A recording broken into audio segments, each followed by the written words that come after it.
Un de mes tableaux fétiches, c'est, en tant que fils de paysan, c'est le semeur de Van Gogh, et j'ai l'impression d'être un semeur. Et quand on sème, il faut toujours du temps pour que la récolte soit mûre. Cela fait maintenant 42 ans que je suis dans l'édition et 52 ans dans le monde du livre, puisqu'auparavant j'étais une dizaine d'années libraire. Faire ce travail est une chance. C'est vrai que chaque jour, notre univers s'éclaircit, s'agrandit. Et il n'y a rien de plus formateur qu'un livre.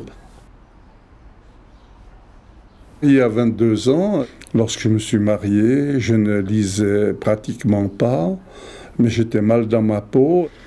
Je n'étais pas un acteur du monde, mais un spectateur un peu désespéré du monde.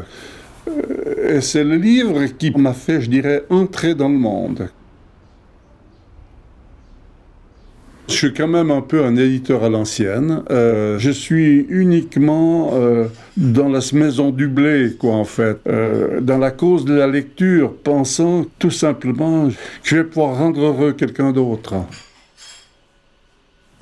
Je dois me passionner aussi pour les non-lecteurs, parce que c'est là qu'il y a la masse, c'est là qu'il y a la richesse à exploiter, quoi, en fait. Comment convertir un non-lecteur en lecteur? C'est un problème que l'on a avec soi-même.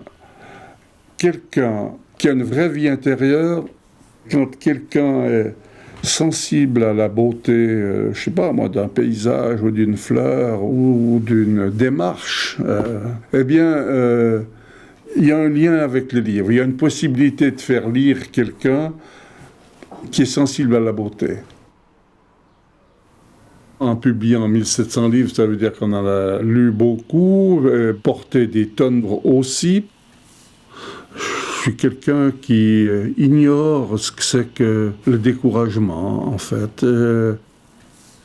J'ai la chance d'être un grand amoureux de la vie. Et j'ai toujours eu l'impression d'avoir un peu trop de force, de ne pas être vraiment normal. C'était des fois un peu inquiétant.